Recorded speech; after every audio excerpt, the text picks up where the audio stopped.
bring them out, bring them out. Bring them out. Welcome to the Fantasy Football Fiend Podcast with your hosts, Zay, Young Vander, and Bro Joe.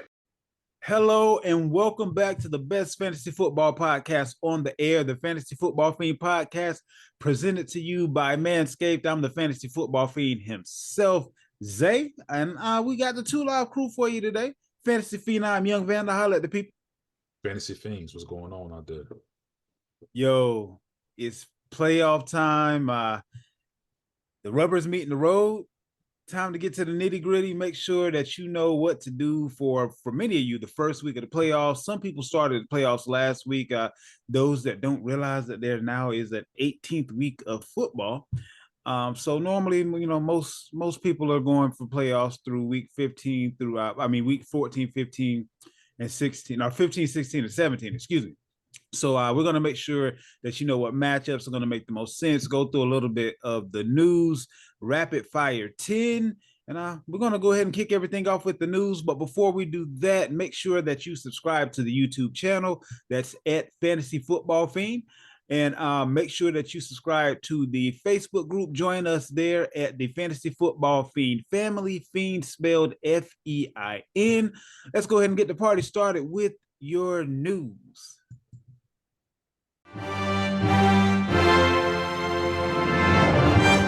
And now your fantasy news. All right, so we'll kick it off with the quarterbacks. Actually, we're going to do things a little bit unorthodox. We're going to kick it off with something that we've never done before. We're going to kick it off talking about a coach. We see the news this week saying that Bill Belichick is pretty much already out the door. Just out of respect, we're letting him finish up the year. I believe that to be true. I believe that Bill Belichick, the GM, has kind of put Bill Belichick, the head coach, in a very precarious position. And there's not much he can do with the groceries that he's bought home, although he's still a decent chef. Right now, it's going to be a matter of is he going to end up getting traded to another team, or if we'll just, you know, cut bait, let him do what he wants to do. I know what Bill Belichick would do. He would get rid of a person a year too early versus a year too late.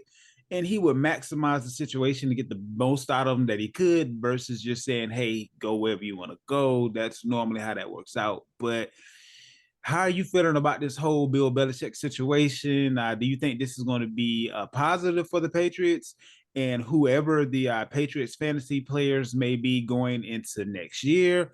Or do we think it's going to be a step back before it's a step forward? Nah, me personally, I think it's a positive for the Patriots getting rid of Bill. And I know to some that may sound like blasphemy, being that the success he has had. But I'm going to compare it to this. Your grandmother, she was a great cook, probably the best cook in your family, best food you ever tasted. But as she got older, she kind of lost her way. You know, grandma don't cook like she used to. You know, the hand got a little heavier. Maybe she put a little bit too much salt this time, or maybe not enough. And, you know, she just can't do it like she did at one point in time. And I think that's what we have here with Bill Belichick. Last year, you kind of see the writing on the wall where when he felt like a defensive coordinator can call offensive plays, that was like a flag there. And then and the maturation of your quarterback took a step back. Mac Jones, on a rookie year, coming out looking like he's going to be something, then took a step back with a D coordinator. And now this year, he's looking like he don't even belong in the league at this point. So you don't know if his confidence is shot or what it is. But I think, you know, Bill, he's still Bill Belichick. I just think that he has lost his way as far as a decision maker, as far as personnel. That way of the old is not working. You can't honestly though, if you really take a look at it, he's never really been that good with personnel in general. Like, he can pick a great offensive lineman way too early, or he can pick a good defensive player. But what hid more of his mistakes was the fact that it didn't matter who you put out there with Tom Brady, he was going to make it shake. So now that you can't hide behind that, I mean, Bill Belichick is a sub 500 coach without Tom Brady. So, I mean, it's a what have you done for me lately type of a league. And in all honesty, I mean, I kind of feel like I really do feel like he still is a good, to use your analogy, you know, with the grandmother, I think he's still actually a pretty good cook. The issue is you refuse to give up the driver's license and let somebody else go to the grocery store. So Yeah. because you want to be the one to go to the grocery store, you never quite get what you need because you're not even making it to the store. Like Yeah. you getting held up before you even get to the store. So I mean, if you look at the last few drafts, he's gotten a couple of good defensive guys. We don't need more good defensive guys. You can make it shake, Bill, with whoever you have on defense, and people on defense are willing to come in and play for you just because of your namesake and what you can do with a defense. Why not make life easier on yourself and use those draft picks on offense? Because right now, the talent that we have in the building, you can say what you want about the talent, but that's on you, sir. You picked them. Well, Like, so another thing, like the team has no identity. At one point you had facts. Brady, which the way the team was going. What are the Patriots? Are they a running team? Are they a passing team? Like, you don't know what's there. Like, it's a week to week basis. It seemed like week to week they're changing, and it's just not a good fit anymore. Now the thing is this. I mean, I'm not saying Bill Belichick he can't go coach somewhere else, Oh, but sure he could. Absolutely. the thing is this. It's still the NFL. He's still going to be a coach. Where's he going to go? I I'm gonna mean, be honest with you. It's two teams I can see him going to, and depending on the other moves that those two teams make, I can see him kind of making a shape. and I'm willing to guarantee these two teams probably don't have a quarterback. They do. They Oh, do. Um, the Los Angeles Chargers, they have a quarterback and they actually have pieces on defense and they're ready to get rid of their head coach. So you kind of have the groceries already bought and paid for there, and you're going to have a decent draft pick, draft stock this year based on how poorly they're doing in relative to expectations. So that's why their head coach is probably Staley is probably going to be out the door. So that's one place that I can see him going and kind of turning around quickly because they already got the groceries. The meal is ready to be made. It's just the person. So with the Chargers, the groceries are there, but the cook is horrible. He can go in there and cook something up and be good to go, and minimally win 8 games over the next 2 years, so that he beats out Schuler's record, which is his main thing. That's the only reason he's still coaching. He got 16 more games to win in order to take over that the record for the most wins by any head coach in NFL history, which I don't see any head coach. Head coaches don't keep their job long enough now for anybody to come close to that at this point. So I could see him minimally going to the Chargers and making them an 8-win team, which he would definitely get with what he has there. The other team that I'm looking at, Sam Howell actually showed me something. If the Commanders, who have that new ownership group, they want a savvy coach, somebody that can come in and kind of settle things down a little bit. If you have Bill Belichick as the head coach, but then you keep Eric Bieniemy as your OC, if he doesn't end up going to Chicago as their head coach, I that's the can thing. see what Bill does on defense and what Eric does on offense, putting that particular division on notice. And again, minimally winning 8 games over the next 2 years, which is kind of at the end of the day. I mean, he got his rings. Like, he want that record more than anything else. So those are the two teams that I can see that I know for sure they want to get rid of their head coach. And I also know for sure they already have the pieces in house to kind of do a little something with, to at least appease him for the amount of wins that he wants to get over the next couple of years. So those are the two teams that came to mind. Anybody else that you could think of that kind of has a few players there already that might make sense? Carolina was one of the teams that was out there, but they don't have the pieces to make it make sense. And I don't think he want to go win 4 games and have to coach for 4 years for a team that ain't his squad. So I don't think that's. I could see the Commanders doing it because with that new ownership, they really want to make a splash. Yep. That big hire. As far as the Chargers, I don't know about that one. I'm not sure if Bill gonna travel across country to another coast. But I mean, it might be time to go to warmer weather. He might want Florida or California. He's 72. He might not want to stay in that cold no more. Or for that matter, his whole career been in the cold though. He was in this Cleveland. is true. He went from Cleveland to the Jets. Well, he was with the Jets for like a week, but then he came to New England. Hey, I got another team for you. What if you stick it to the Patriots by going to Buffalo? You think Buffalo in the hunt for a new coach? I mean, if they don't make the play, they pretty much got to win the rest of their games out to make the playoffs. How about this? How about this? I got one even better. Okay. We always been saying McCarthy was on the hot seat. What the Cowboys don't win? Nah, they won't give it to McCarthy. Not this year. They're doing too well. Well, maybe if they get booted out in the first round of the playoffs, they'll try to go from some teams will have a coach that kind of like Andy Reid with the Eagles. You got to you were Moses and you got us to the promised land, but you can't enter the promised land. So somebody else got to come in and take over. So if they get booted in the first round of the playoffs, I can see something like that happening. But that's the only way I can see that team doing something like that. Because Jerry Jones like to run his own show, and that's another Jimmy Johnson type situation. Like he ain't gonna let Belichick just do him. That's gonna end up being a problem. I think Bill's just a better coordinator. I agree with you, but it's Jerry that's gonna be the issue. Like Kraft kind of stayed out the way a little bit. Jerry Jones is too involved in the cooking process for a chef like Bill Belichick, humble opinion.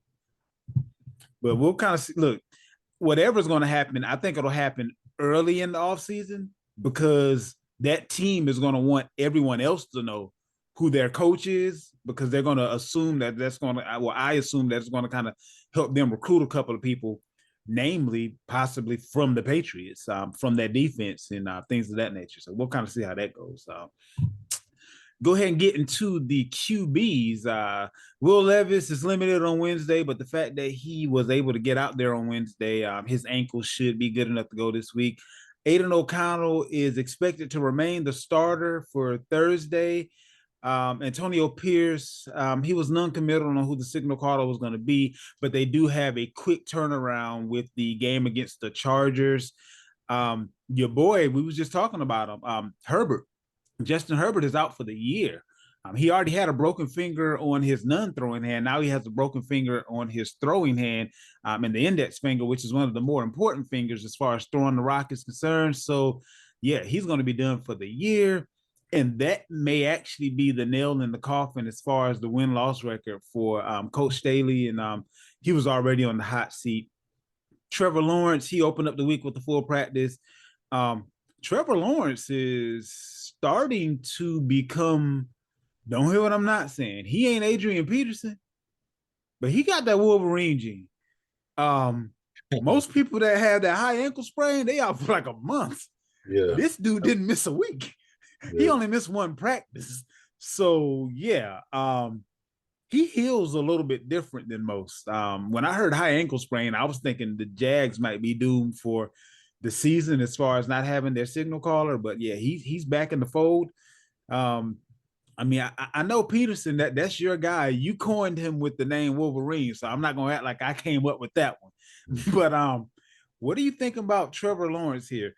Is it good, bad, or indifferent that he's under center? Could he have done himself and maybe some of the other fantasy players on the team a service by taking a week or two off? Or do you think he'll get back to his normal self this week? I mean, he was able to play and make it through a whole game. So I'm okay with it. He is the best decision. I mean, in a locker room at this point, maybe 75% Lawrence is better than 100% CJ Beathard, at this point. So he was able to complete the game. So it shouldn't be no worse. It should get better as we move forward now. So not only did he complete the game, he was still out there scrambling. And I'm like, dude, it wasn't a noticeable limp as well. Nah, so that's why I say he got that Wolverine gene, like no limp or nothing. But yeah, good luck to him. Pretty good though. Absolutely. He got every shot you can get taped up, wrapped up. Tight on the field. So. You got CJ Stroud. He is still dealing with concussion protocol. This is going to be interesting. He took a pretty nasty hit. Not sure if he's going to be able to go this week. If he doesn't go, that may spell the end for the Cinderella team, if you will, because I think they kind of need the rest of these wins to bring it on home as far as the Houston Texans are concerned. It also may spell the end for people who were depending on like Nico Collins. Tank Dell ended up out. It's a lot of guys that became dependable. That if and he was one of them, CJ Stroud was one of them, but without him being there, that completely hurts Nico Collins. It hurts Schultz, who's back in the fold as far as practicing is concerned. I wouldn't play anybody on that team unless CJ is ready to go. If he is ready to go, then I'm throwing Nico out there with no qualms about the situation, as well as Schultz, because again, Tank Dell isn't out there. So even in a pinch, depending on what situation you may be facing, Noah Brown, with Tank Dell not being there. So what's your prognosis as far as CJ is concerned? Is this just a wait for Friday? If you don't see him out there, pivot, pick up somebody tomorrow just in case? What are we doing? We definitely want to have something in the wings. I don't think he's going to play this week, in all honesty. Okay. From the rumblings, it doesn't sound like he's one of those guys that's going to be cleared. We've seen a few guys get cleared within the week. I believe Olave was one, maybe Amari Cooper, but we also seen some guys that sat a week, and it looks like he's going to be one of those guys that sat a week. So we've seen some guys that sat a few weeks too. So I mean, but the thing is this: so you think if they were to lose this week, he would just end it all right there, and they'll just. I don't think that they would end it all just because he still personally has that rookie of the year to play for, which I don't think he gets that if he doesn't play for the rest of the season as good as he has been to this point. So for him, he still has things to prove.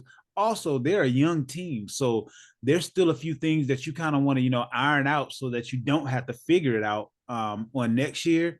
And then there are going to be some players as well that, maybe showcasing for next year for a different team or for that team for that matter. So they still have a lot to play for. The rookie head coach there, no, it's D'Amico he's in his second year now, right? No, or is this his rookie? It's first year. It's his first year. So he still has a lot to prove. I'm sure he wants to, have as good a record as possible in year one.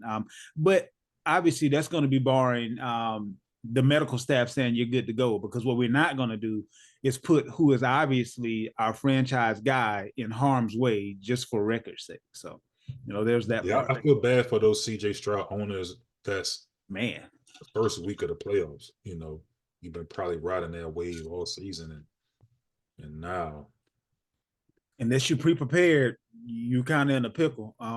Single QB leagues, you probably have a pretty good pivot. 2 QB leagues, especially like pure straight up 2 QB, not super flex. Fingers crossed. Good luck. We'll see how that goes, but it's going to be touch and go this week. But good luck with that. I wouldn't start Davis Mills thinking that he's going to be anywhere close to what CJ was putting up. I can tell you that. Yeah. Speaking of, we have a Nick Mullins who is going to be the starter for week 15. I don't like the way Minnesota is doing Dobbs. I just say that because the guy got in. He was your Cinderella for a couple of weeks. He's just learning the playbook and all that kind of good stuff. I don't even think he's been there. He's maybe hitting like a month now, and you're sitting him because of a couple of bad games. Like, I don't know. I mean, well, it's two things of that, right? I mean, not only he has had 2 bad games back to back, but you understand when he came over, Nick Mullins wasn't ready. I think he's still on IR.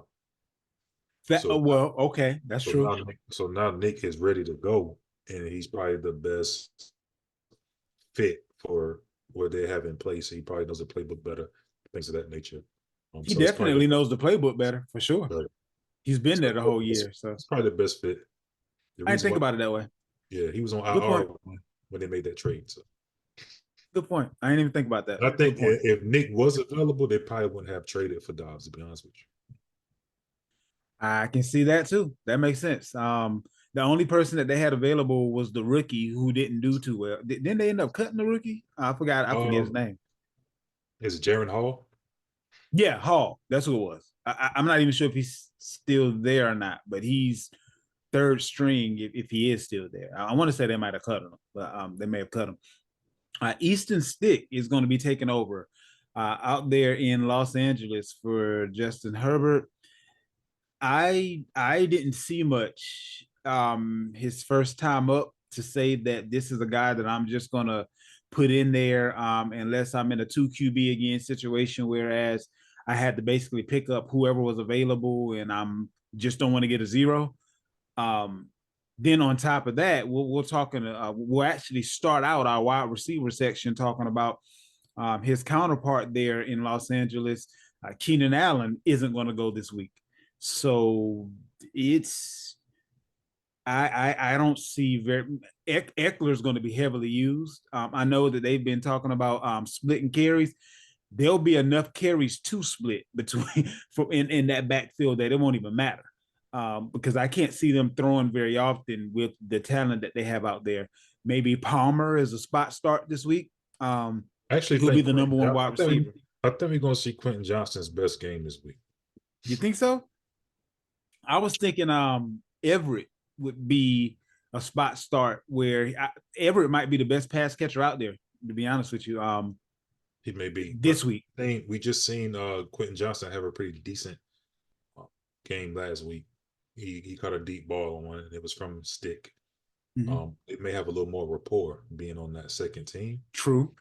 And as far as Eckler is concerned, I don't think he get a lot of carries, but look for it to be a lot of dump offs. This is out the backfield. You know what I mean? He probably get 8 catches tomorrow. So I think PPR league hero.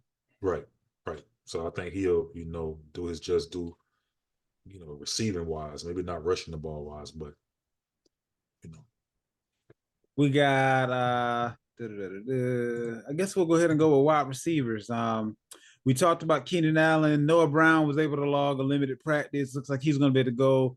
Michael Wilson, who isn't a fantasy darling by any means, he had a neck injury. He had a limited practice. Tutu Atwell listed as did not practice. He had a concussion this week as well. Devontae Adams, he has an illness. I'm pretty sure by Sunday he'll be ready to go. Not sure if that's going to matter very much with everything they got going on with quarterback. Well, actually, wait a minute. Let me take a step back because that's not going to be Sunday. That's going to be Thursday. So if he's ill on Wednesday and missed practice, do we think he just turns it around on Thursday night? Like that's actually a little bit closer than I was thinking in my head. It's because they do have the early game this week. Right. What is the illness? Didn't say. It just says that he was ill enough to miss practice. So I don't know. What was it? Let me see if it gives any other. He got burned or something. You never know what it was. Like, you know what I'm saying? Who knows what it says? It seems he first started feeling ill either Tuesday night or Wednesday morning. So that's if he just started feeling ill Wednesday morning, that's even worse because. Normally any kind of a virus or anything that you have, day one is not normally the worst. It's day 2. So if day 1 is Wednesday and you're supposed to play Thursday, I don't know. And then you don't have very much to play for. He's playing for his legacy right now, though. His legacy may be safer by him not playing and getting out there and getting 10 targets that are uncatchable from Aiden O'Connell. Like it's a numbers game, though. How far is he from 10,000 yards or 12,000 yards or 80, 90 touchdowns or whatever? So it's a numbers game at this point, man. He's not winning. He's not winning a ring. He's not in the hunt.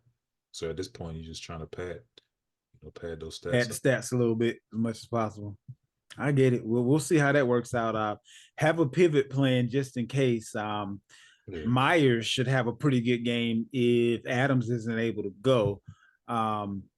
Both Myers, the tight end as well as the running, as well as the wide receiver. And we'll talk about Jacobs in a minute. He was dealing with a quad injury. We'll talk about that when we get to running backs. Tavion Wicks, Green Bay, he didn't practice on Wednesday, dealing with the ankle injury. Juju Smith-Schuster was limited with the ankle injury. Got a lot of ankle injuries going on. Jaden Reed from Green Bay dealing with an ankle issue. Zay Jones dealing with a knee issue. Justin Jefferson told the media on Tuesday that his chest injury is not severe enough to keep him out of the game against the Bengals. Do we play him as per usual, or are we going to be a little bit cautious as far as Jefferson is concerned? Don't get cute. Same old, same old? You better. Because if he's on your team, you've been holding him this long for what? Just to sit him on the bench? You know, you waited probably 6 weeks for a hamstring injury, and now you're going to get in the playoffs, and now you're going to get cute and sit him? No. Sure. Nick Mullins, you know, he's not no, world-class quarterback, but I've seen, me being a 49er fan, I've seen Mullins have some decent games. Yeah. So you never know. This could be one of those games where he's flooded with targets. Hell, we just seen Jamar Chase had a 11 catch game with Browning, right? Browning is looking like he could start for a couple of teams right now, though, to keep it a buck. Okay, so we could very well see the same thing with a guy like with Muller, who has more experience than Browning. True. So don't get cute. You know what I'm saying? You fire Jefferson up per usual, play him. I know I am. You know what I'm saying? Even though I have a bye, I'm a Jefferson owner, but I don't play this week. But yeah, I'm firing him up just like he has Kirk Cousins. Makes sense. Going on over to running backs. Rico Dowd, the backup for Mr. Tony Pollard, he is dealing with the ankle injury. Josh Jacobs, he's questionable for Thursday again. He's in that early game dealing with the quad issue. I would have a pivot just in case. Now, the question with this is, do you go with his direct backup, or are you pivoting to another team in general? I know you have Zamir White and Amir Abdullah as far as his backups are concerned. So we haven't seen very much from either one of them this year. So are we just, if he doesn't go, are we pivoting to another team in general? And for that matter, the second piece to that question is, if he does go, do we trust that he's going to finish the game, or do we just want to pivot away from Jacobs in general this week? Well, I don't think Jacobs is going to play number one. Okay. But I'm not comfortable with Zamir White or Abdullah. I mean, as far as a PPR standpoint, Abdullah will probably be the better fit for his receiving capabilities. But if I could find another running back out there, if I can get Chandler from Minnesota, he may be a guy that's available. Due to the injury to Madison, he'd probably be a guy available on your waiver. As well as if no one picked up Jared McKinnon last week. Facts. Guy like that. I'll rather pivot. Wait. Is Pacheco going to be out again? I believe so. Yeah, I don't think he's ready. Oh, okay. Interesting. Because I mean, they was actually speaking on IR when it came to him. Oh, They say he's going to avoid IR. So when I hear that, that just let me know it's multi-week. Yeah, definitely. Yeah, it's not a 1 week thing. So I would probably be more comfortable with McKinnon than Abdullah or Zamir White. So I would pivot to one of those guys if they're available in your leagues. Makes sense. Breece Hall and Travis Etienne both limited in practice this week. Hall due to an ankle injury, Etienne due to a rib injury. I fully expect for both of them to go. AJ Dillon is dealing with the thumb injury. For my money, AJ Dillon is one of the biggest RB busts in comparison to the noise that was out there for him. But he was a non-participant, so he wasn't limited. He didn't go at all. A guy that has had his woes as far as fumbling is concerned, thumb issue, that's not, that's not good news at all. And he's a thumper as well. So at any point in time, that thumb can get nicked up during the game. And I wouldn't want to depend on him just in general anyway. So we'll see how that goes. Aaron Jones got a limited practice in. He's been dealing with a hamstring injury, knee injury. Aaron Jones is about to be, one of those running backs that hopefully in Dynasty you got rid of him a year too early versus a year too late, because you're going to be stuck with him. And it looks like the rest of his career is going to be injury plagued, and he's inching ever closely to that magic number for running backs of 30 years old. That unless you're, one of the lucky ones, you're pretty much out or a backup at that point. So best of luck to Mr. Jones. We'll see how that works out. Raheem Mostert sits out the practice this week with a knee, but it was more so of a veteran's rest, is what it's been labeled as. He was non-participant. Devon Achane, he's tending to a toe issue. Anytime I hear toe, I get a little bit nervous, especially if it's a rookie and he wasn't even limited in practice and the starting running back was out of the practice. That means that toe is probably a little bit more serious than, it just been, an injury and namesake. So I don't know.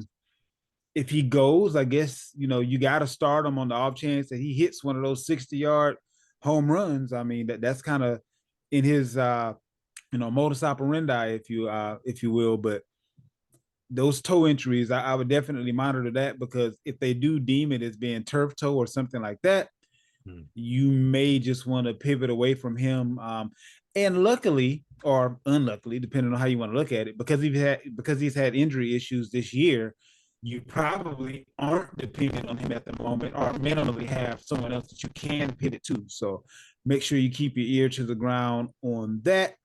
Jerome Ford, limited in practice due to a wrist injury. Najee Harris, he was a full participant, so he kind of shook off that knee injury. Now, my question to you about Najee in this Pittsburgh situation. At one point, I thought Warren took over, but these last couple of weeks, Harris has been getting the lion's share of the carries again. They switched coordinators. Say again? They switched coordinators. This is true. Yeah. Went back to, okay. Yeah. Okay. Different. So, but Warren still looks like the guy with the burst to me. Like, he still looks like I don't know if they're just trying to use him as a change of pace guy, but Harris still just looks like the battering ram. And I doubt they're going to give him that 5th-year option. So, but with Pittsburgh, they're more likely to let him walk than they are to trade him, because they just don't really trade very much. To be honest, man, you should look at the Pittsburgh offenses like you look at the New York Jets offense. There's nobody worth starting or playing on any of these teams. I'm not comfortable with the running back situation because there is a share, and it's like split down the middle, and the offense is already struggling. Not happy with starting Deontay or Pickens, who's upset, who'll probably be traded in the offseason. Not good with starting Pickett at the quarterback. So you know what? I don't think Pickens will be traded. That's not how Tomlin handles stuff. Tell that Antonio. I think he should be. Tell that Antonio Brown. But look at how many years we didn't even hear about all the stuff that Antonio Brown was doing. But Antonio Brown wasn't doing any of these things like that. We didn't hear about him though. No, we didn't see it. You're visibly seeing him. He's on the sideline doing what he's doing. That's true. I'll give you that. AB thing was, the whole locker room thing that happened. He recorded live after the win, something like that. And this is an all-pro wide receiver. In my opinion, a top 5 wide receiver of all time. So I agree. And you was able. He's number 5, by the way. So for everybody's going right. But, and he got shipped out. So this guy, he hasn't did anything yet. So don't think he's above the system. Hell, the way people are talking and whispers, Tomlin ass might be getting shipped out. Nah, not Pittsburgh.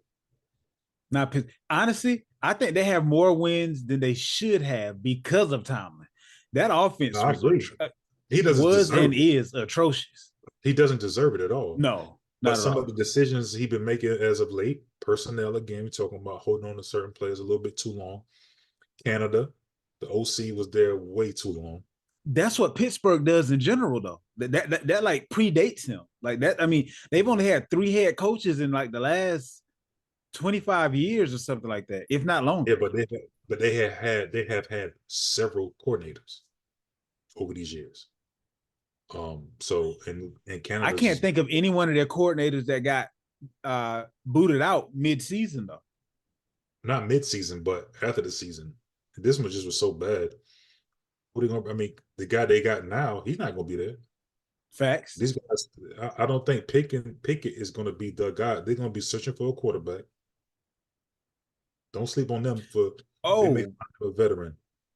I heard that Justin Fields, the two teams that are looking at Justin Fields, are the Falcons and the Steelers. That doesn't make sense. He would upgrade both of those teams. I mean, I think for his sake, I would prefer to see him go to Pittsburgh just because they're a lot more stable franchise. If he goes to Pittsburgh, he won't have to be looking over his shoulder and hearing whispers. Like if they bring you in, you're going to be their guy for the foreseeable future. They just don't get rid of guys unless they're just horrible, which is what Pickett is right now.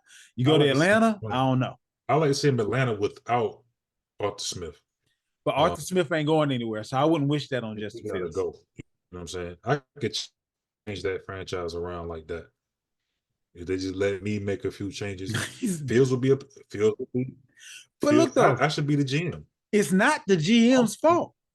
They got the groceries. They have a horrible cook. No. I think you're breaking up a little bit.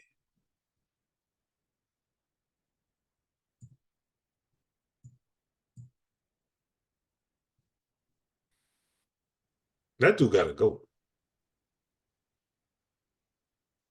But I don't think he is. I mean, that's the main issue that's going on right now.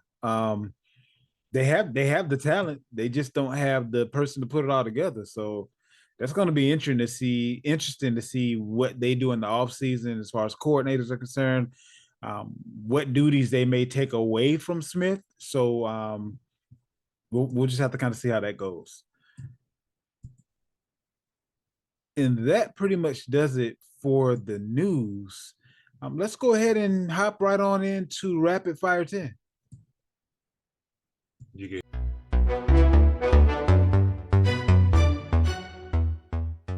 All right, man.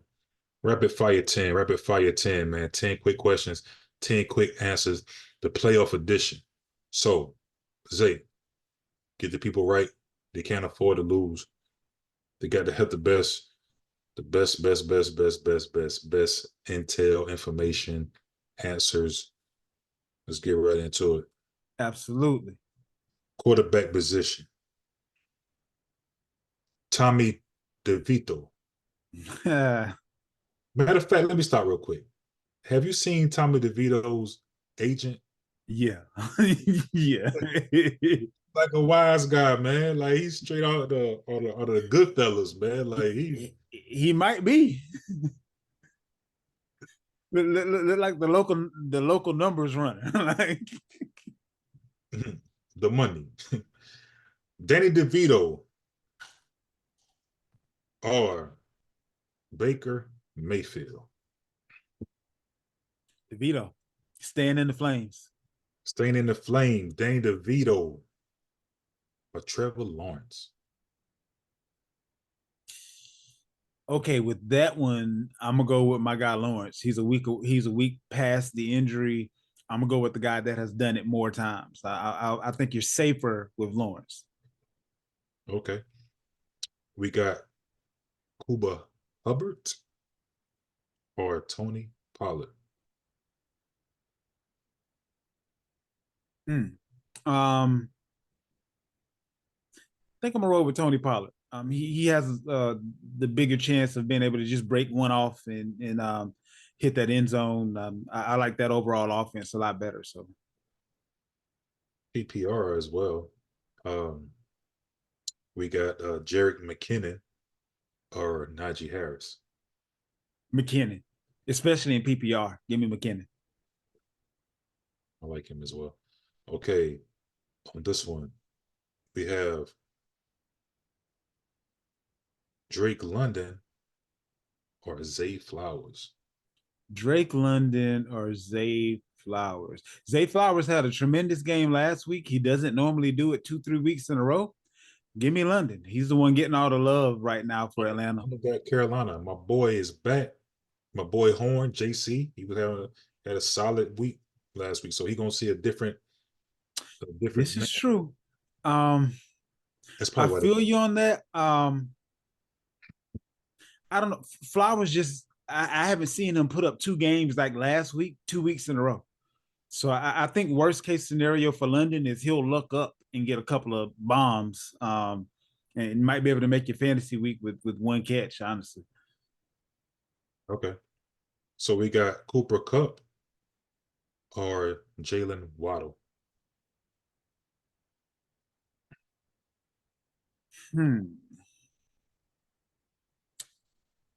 I think I'm going to roll with Cooper Cup.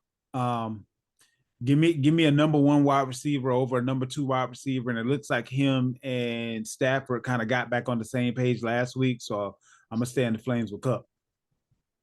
Right, tight end question. We got Kyle Pitts or Isaiah Likely. Talent wise, it's not close, but one team uses the tight end a whole lot more than the other. I got to go with Likely. We got Cole Kmet or Dalton Kincaid.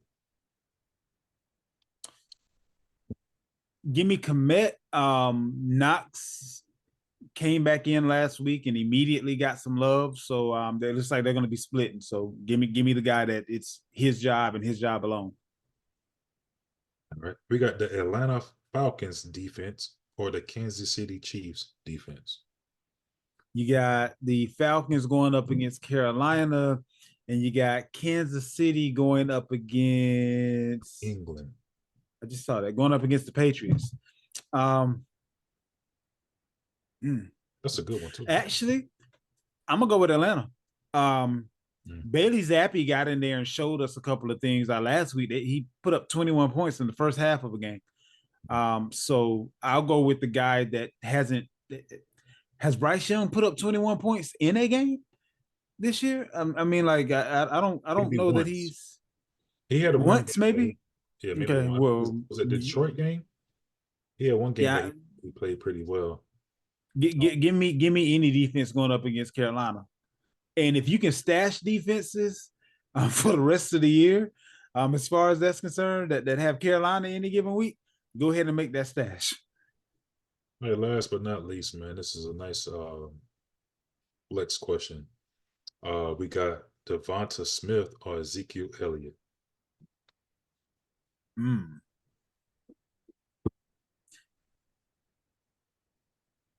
I think I would have to go with. I think I'm gonna have to go with Smith. Smith has been getting a lot of love, even more so than AJ Brown as of late. Depending on how the game goes, Zeke maybe work out of the game a little bit. There is no circumstance in which Smith is worked out of the game. So I'm gonna get the guy that they've been going to early and often. That's going to have the number 2 cornerback, although he has number 1 wide receiver talent. Okay. Well, that concludes our rapid fire 10. Rapid fire 10.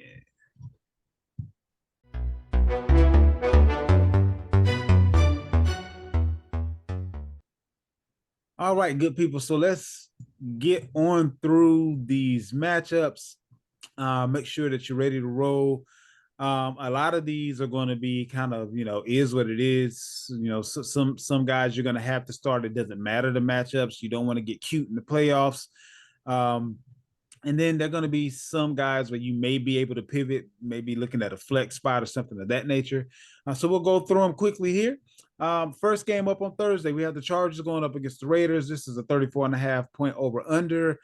That's one of the lower over unders that I've seen this year. The only one that's coming to mind that was lower than that was the Steelers versus Patriots last week. A lot of people are banged up in this game. Simply put, I would avoid starting anyone in this game that I don't have to start based on quarterback play, based on injuries, things of that nature. But if it is a stud that you have to start and they're not injured, then that's kind of a, do what you got to do type of a situation. But I would pivot if at all possible, other than the Las Vegas defense. The Chargers with losing Keenan Allen and losing the starting quarterback, I can see that being a recipe for disaster. And they don't really have much to play for, other than putting something good on film. So that's really the only unit that I would be comfortable starting. Actually, I would go with Vegas's kicker as well.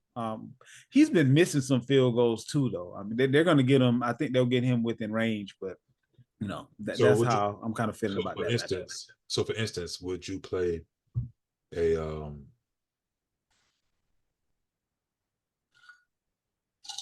like Devontae Adams? Will you play someone like a if CJ, well, you wouldn't know if CJ Stroud going to sit because the game is Thursday, but like a Nico Collins or a Noah Brown or one of those guys. I would hold out hope for Nico before I played Devontae. And reason being, even if Devontae's starting quarterback goes, we know his prognosis is kind of low. Mm-hmm. If Nico Collins' starting quarterback goes, he may be a wide receiver one for the week. So that's how I'm looking at that. I would hold out hope for Nico. Worst case scenario, you're looking at pretty much the same prognosis between the two wide receivers with the status of the quarterback that they're going to have throwing them the ball. Looking at Houston's worst case scenario. So you got the Vikings going up against the Bengals. This is a 40.5 point over under, and Minnesota's getting 3 points. What you got on that matchup? Oh man, I think if you're a T. Higgins fan or a T. Higgins owner, my bad, this is somebody you may want to. I don't want to tell you get cute in this situation because, of course, it's T. Higgins and you want to play him, but there hasn't been much there when it comes to Brown, and he has been looking for a chase often, and so and Hudson, the tight end, the tight end's been getting more love than Higgins. Yeah, so I love Brown in this game. I think you can start Brown in with confidence, especially in a 2 quarterback league. In a 1 quarterback league, you probably have a better option. But he's been playing well. I do like him. I like Chase. I do like Mixon as well, being that just for volume and opportunity. But the key, if you're in a deeper league, man, Chase Brown. Right? Yeah. If you're in a dynasty league, it's definitely somebody as well that somebody probably got him now, you know what I'm saying? But definitely got to keep an eye on. And on the other side is Minnesota. Chandler. Look like Madison probably going to sit. Chandler can be a really good spot start. Of course, you play Jefferson Hawkins and you got to play the guys. If you're in a quarterback flex league and you're down in the dumps or you need another quarterback, play Mullen. You know what I'm saying? Why not? He's a quarterback. He's going to get the opportunity. So, just got to Okay. Nick Mullins or Easton Stick? Nick Mullins. Okay. Yeah. We got Steelers going up against the Colts. 42.5 point over under. Pittsburgh is getting 1.5 points. Moss hasn't been taking advantage of his opportunity with Taylor been going as much as I thought he would. There's really nobody in. I think the best person on Pittsburgh offense at this point is Boswell. I roll with Boswell. I think Minshew can do pretty decent in this game.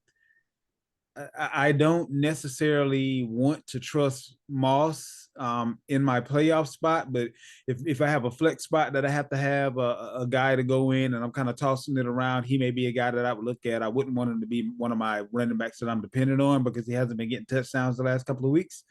And Indy's defense possibly. I don't see Pittsburgh putting up a whole bunch of points just in general. So that's really all I would take from this particular matchup. We got the Broncos going up against the Lions. This is a 47.5 point over under with Denver getting 4 points. What you got on that one? Broncos and Lions. This Bronco defense has been playing a little bit better as of late. Yeah, definitely. Early on, they was bad against the pass and the run. But at this point, you got to play your guys. David Montgomery, I like in a standard league, I don't like Jahmyr Gibbs at all, but in a PPR league, I like him. He just hasn't seemed to really get a lot of touches with Montgomery being healthy. I love Laporta. Laporta is tight end 1 this week. Yeah, facts. He's a tight end 1, but I think he could be the overall best tight end going this week. Denver is really bad against the tight ends. This could be a breakout game for him. You may want to temper your expectations a little bit on Armand Saint. Is Surtain gonna be following him around, or Well, St. Brown will get in the slot, so yeah, that's how you kind of get away from that. But they've been playing pretty decent as of late. On the other I side, could see them keeping him in the slot and maybe putting Surtain on Jamison Williams. hmm. On the other side, I mean, you probably gonna if you are well, you know what? It's funny. Russ is not having a bad year. He's not.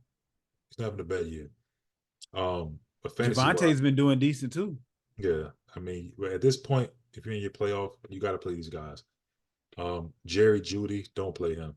No, He's just at this point, he's just not a help at all. Sutton is probably going to be the only pass catcher that you can play with a little confidence on that offensively. So Javonte, Sutton, and Russ will be the guys that I'm more comfortable playing with on the offensive side. got the Falcons going up against the Panthers. This is a 34-point over under. The Carolina Panthers are getting 3 points. In this game, I don't really want to trust any Carolina Panther in any way, shape, form, or fashion. Atlanta, I mean, Bijan could have a decent game. If you got him and you've been starting them, keep starting them. Drake London, if you got him, keep starting them. This is one of those matchups where if you gotta start them, start them.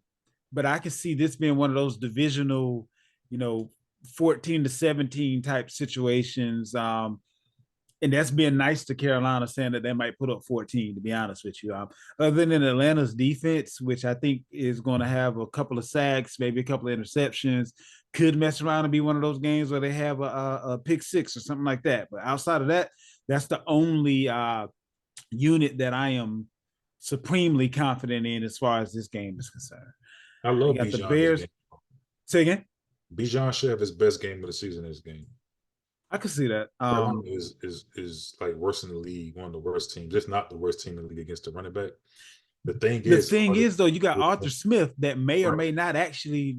I mean, like, it's not a Robinson issue; it's a coaching issue. So right. That's the thing. And then he'll let Robinson get you 2 to 5 and put Algier or Patterson in there. So I mean, like, you're right; he should have his best fantasy game of the year.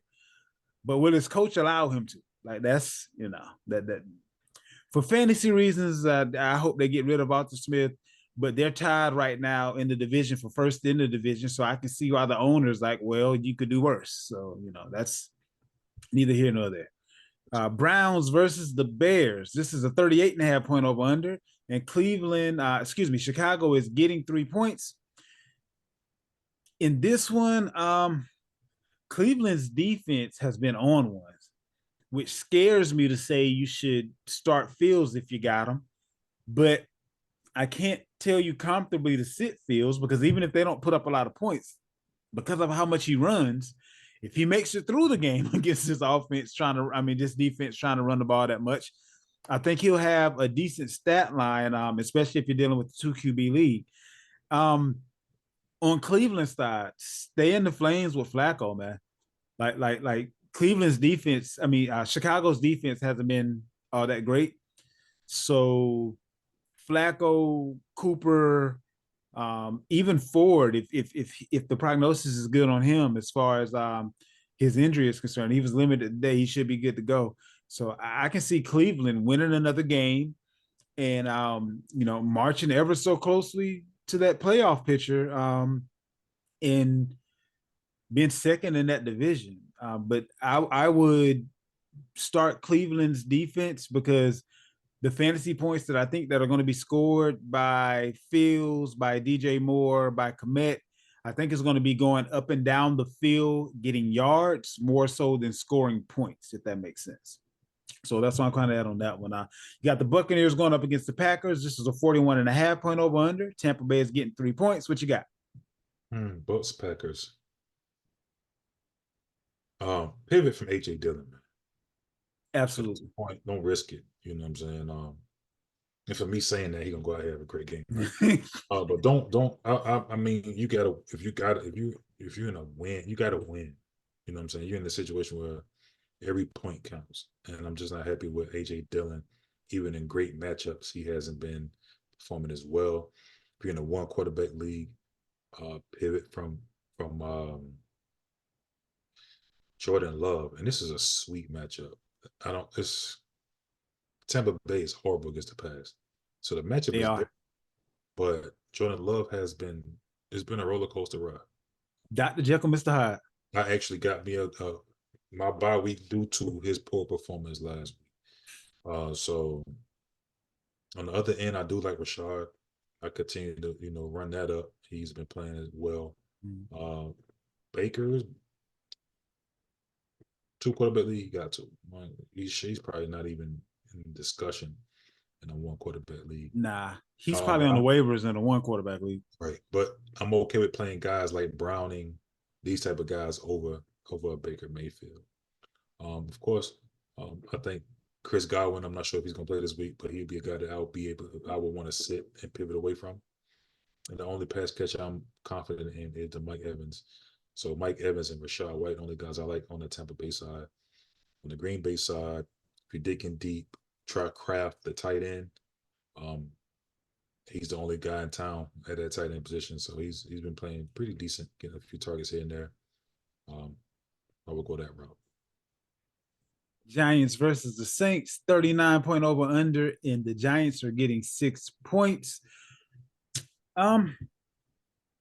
Looking at people that I feel comfortable starting. Chris Olave, Alvin Kamara. That's about it.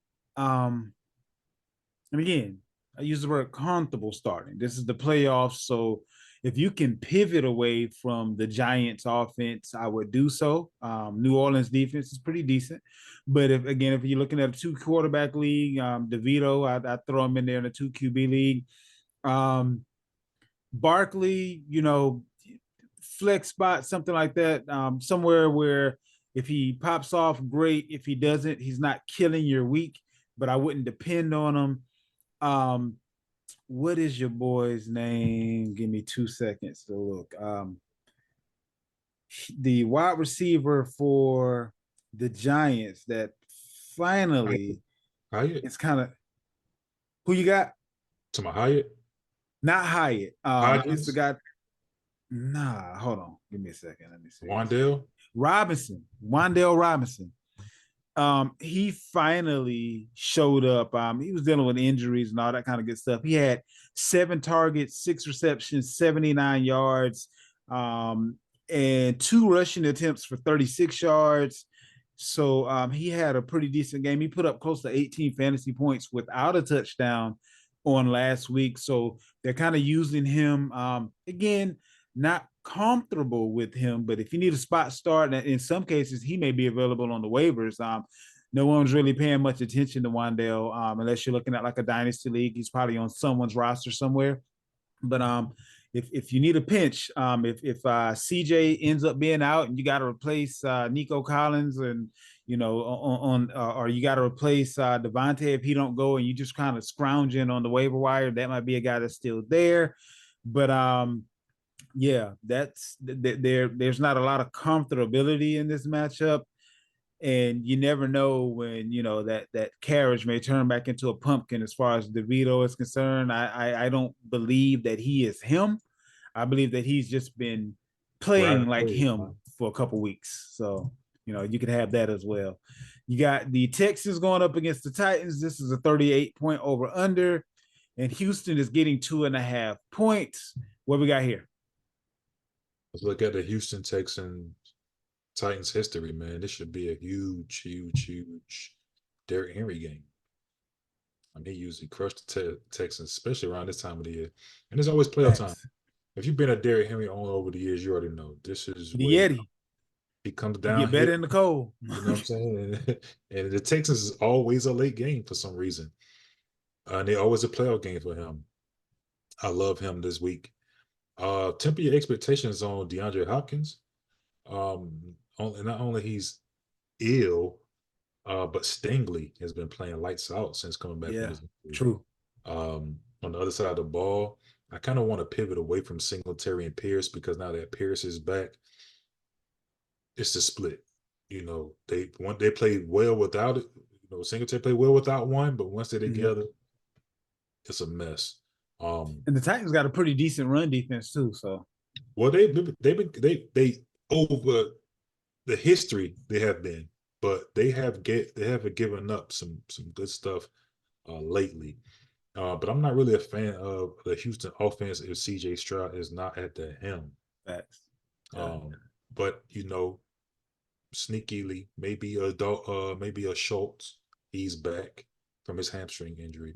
So even if Davis Mills is the quarterback, this could be a guy that he probably targets, especially if Nico Collins was to sit.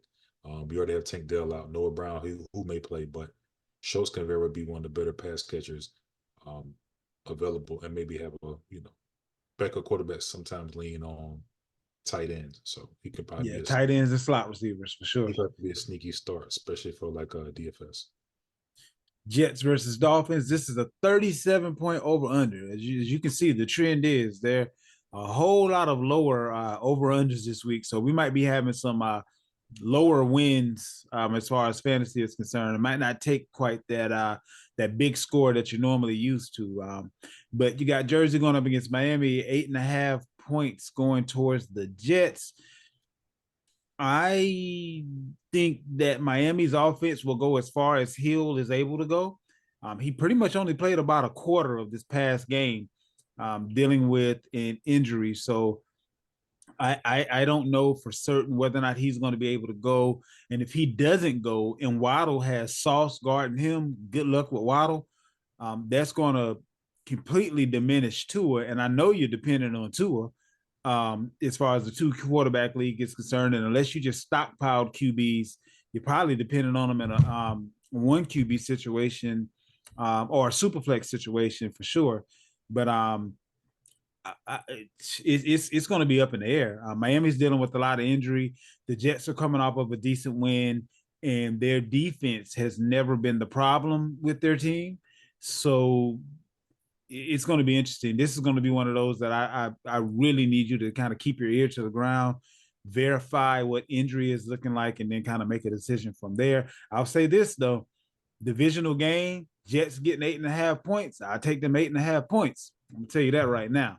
You got the Chiefs going up against the Patriots. I like the run game for the Dolphins. But see, you got A-Chain dealing with an injury and Mostert dealing with an injury. So I mean that's another one of those. Yeah, if they go, but the Jets run D ain't bad either. So I don't know. No, they're not that good this year. In their first meeting, Raheem Mostert had 94 yards and 2 touchdowns.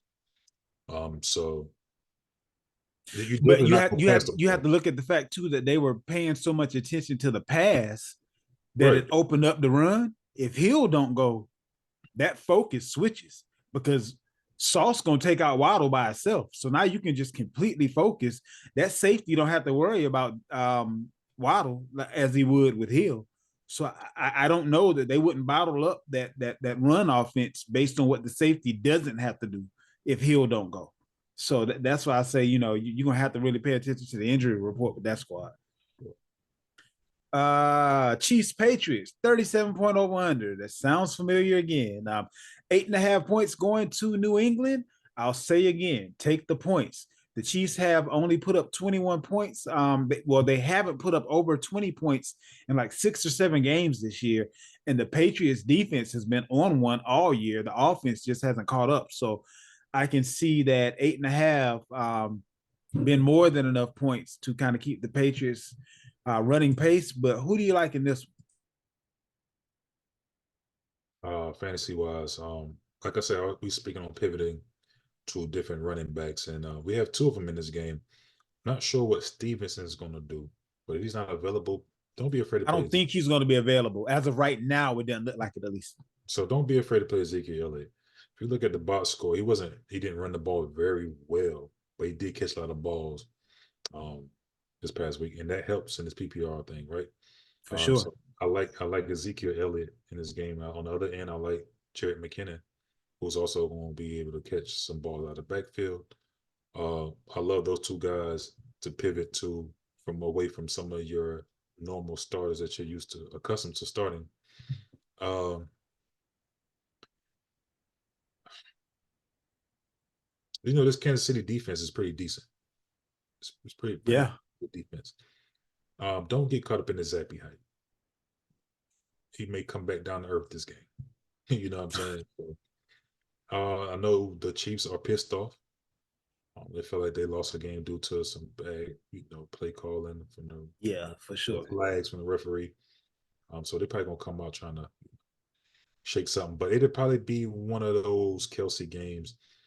On the outside, the Patriots are pretty decent on the outside, their corner position. So I'm not looking for any of those guys to do. They haven't been playing well all year anyway. So of course Mahomes. So it's just Kelsey, Mahomes, those guys you're gonna play regardless. But the guys I like sneakily be the McKinnon on one end, and the other end Ezekiel Elliott. I'm not really fond of anyone else on the Patriots side of the ball. Commanders versus the Rams. This is a 50-point over-under. And I want to say that might be, if not the highest, definitely one of the highest of the week. Fantasy-wise, Vegas is normally not very far off. So fantasy-wise, I'll say if you got them, start them. Howe's been doing his thing with Eric Bieniemy at the helm as far as OC is concerned. Stafford is healthy. You got Puka, Kupp, start him. Kyron Williams, start him. I don't know the health of Brian Robinson. If Brian Robinson doesn't go, Gibson, start him.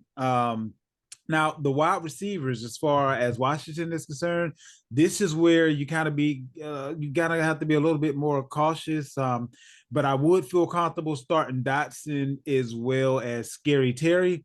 I could see both of them possibly putting up a touchdown in this game. But this is one of those games where you got to go for the gusto based on it being one of the only games where there's points that looks like there's going to be scored. Like I said, Vegas isn't normally very far off. So if you have to make a tough decision, my decision maker or tiebreaker, if you will, is who does Vegas say is going to put up the most points. So that's something to consider any given week. You got the 49ers versus the Cardinals. This is a 48-point over-under, and the Cardinals are getting 12.5 points. What you got on this one? Play your Niners, man. You know what I'm saying? Like, I don't think this is much to talk about. Debo has been on fire the last couple of weeks. Yeah. Stay in the fire. He's getting hot at the right time. Ayuk has been playing well. You just start all the 49ers start them, and all the Cardinals sit them. That's all I'm gonna say. There's really nothing else to talk about when it comes to this game. I feel you. Yeah. Same prognosis on that one. Cowboys, Bills. This is actually the highest at a 50.5 over under. Dallas is getting 2 points. I think that this is going to be a back and forth game. It's definitely a stardom if you got him. You can't get cute and sit either one of the QBs. I don't think you can sit James Cook. He's been doing his thing the last couple of weeks. You don't want to sit Pollard. CeeDee Lamb is a for sure guy. I actually like Brandon Cooks quite a bit in this game. I think Diggs has an opportunity to kind of, get back in the flames, if you will. Gabe Davis, I'm still not going to trust. I think the tight end position will do well for Buffalo, but I just don't know which tight end you would want to depend on. If you have had to depend on Kincaid over the last few weeks, I guess you got to do what you got to do. Go ahead and throw him out there.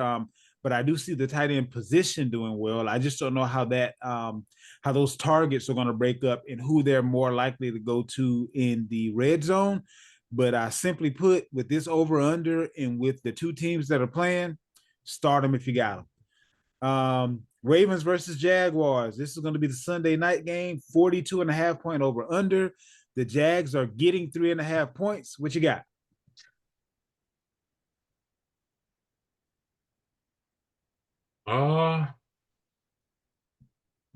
There's nothing special in this game. There's no sneaky. Play what you got. At this point, start your studs. This is one of them games where you gotta live and die with what you drafted, right? Of course, we're not talking about Lamar. But this will, and I tell you one thing though, I would not start anybody at the Ravens backfield. Okay. Because it's at this point where who is who? Well, we seen Gus slow down a whole lot. Yeah. Right? Start off real hot, slow down. Keaton Mitchell is kind of picking up, finding his way. So I'm gonna give you a funny stat. Mitchell had the most carries, but Justice Hill had the most snaps. So to your point, like you don't know, what you're about to get with this one, with that backfield. So yeah. In a deeper league, of course, flex position is maybe what you're facing. One of the 16-team leagues and stuff like that. Yeah, I get it. Play him. I do like Isaiah Likely. If you can kind of deep for the tight end position. The Ravens defense has been pretty good. You still got to play ETN no matter what. Facts. Ridley. Dr. Jekyll, Mr. Hyde. Right. You see what I'm saying? So I don't think Ridley and Lawrence plays well this game. Okay. Could be wrong, but I don't see them playing well.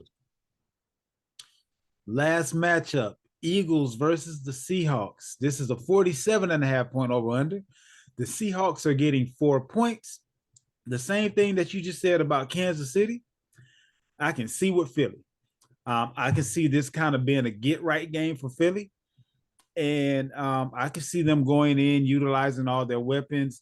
I don't know about the health of Swift. They really didn't give any additional information as far as Swift was concerned. But A.J. Brown, great game. Swift, great game. Hurts, great game. Dallas Goedert, great game. On the Seattle side, I can see if DK Metcalf can keep his head in the game, I can see him and Lockett having pretty good games. The secondary for Philly hasn't been all that great.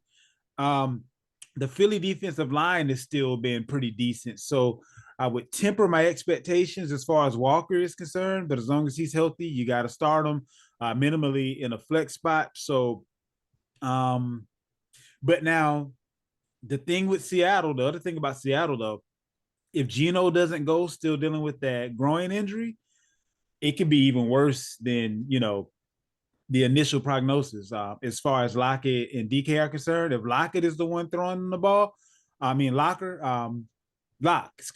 is the one throwing in the ball, then I would attempt to pivot from DK and Lockett. But if Geno's back, I can see it being a good offensive output by all. If Locke is back there, I wouldn't want any parts of Seattle to keep it a buck. You see it any different?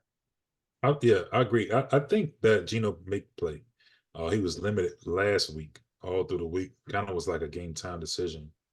Them groins are tricky though, because you could just turn the wrong way and it feel like you just got shot in the leg, like you just down. So yeah, with him being in the practice all week, and he was trying to take it all the way up to the door. Maybe another week, he'll give it a go. So we shall see. Good luck to everyone in the playoffs. Yeah. I want you guys to go over to the Facebook group and make sure you let us know what's going on with your playoffs. If you have some individual questions and concerns, I don't know if you figured it out by now, but your individual questions and concerns are a lot of what we use to make up the Rapid Fire 10. So we'll definitely love to get your questions and concerns in the Facebook group. But for this evening, we out.